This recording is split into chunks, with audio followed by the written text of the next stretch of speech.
Sur le plan intérieur, Barack Obama, en 100 jours, a déjà beaucoup fait, un immense plan de relance à la hauteur de la crise économique et sociale qui touche les États-Unis. Il a aussi viré des grands patrons, et ça, on ne pensait pas que c'était possible aux États-Unis.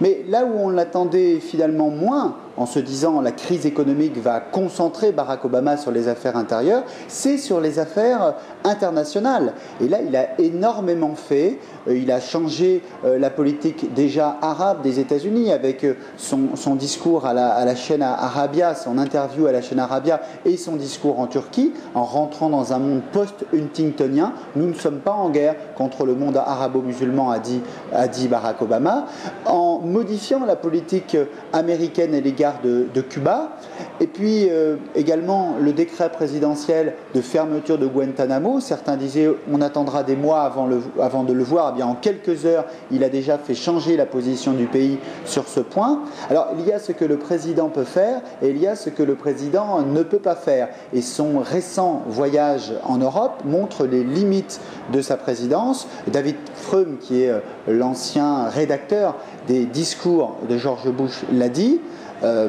Barack Obama got zero. Il n'a rien obtenu des Européens, ni au G20, ni sur l'OTAN et sur les renforts en Afghanistan. Et finalement, il est apparu assez faible, Barack Obama. Mais on pourrait se dire que Barack Obama ne sort pas nécessairement perdant de cette histoire, parce que Barack Obama a, depuis le début, expliqué que nous sommes dans un nouvel ordre mondial et qu'il ne fallait pas attendre des États-Unis qu'ils continuent à être le gendarme du monde. Il a dit nous sommes les médiateurs de la planète. Nous n'attendons pas les conflits pour les résoudre, nous tentons de résoudre les conflits en amont. Nous ne sommes plus, a-t-il dit, à l'époque où Churchill d'un côté et Roosevelt de l'autre, autour d'un whisky, pouvaient redessiner la carte de la planète, ou en 1944, refaire l'ordre monétaire international à Bretton Woods.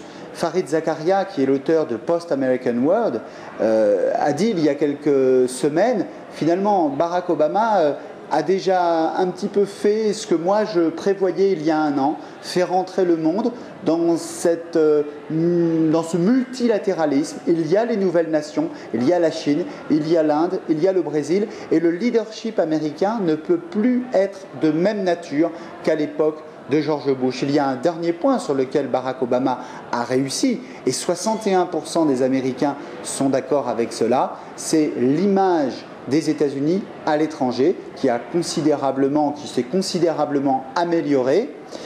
Alors, les esprits chagrins diront que l'image s'était tellement dégradée à l'époque de George Bush que n'importe quel successeur aurait amélioré l'image des États-Unis à l'étranger.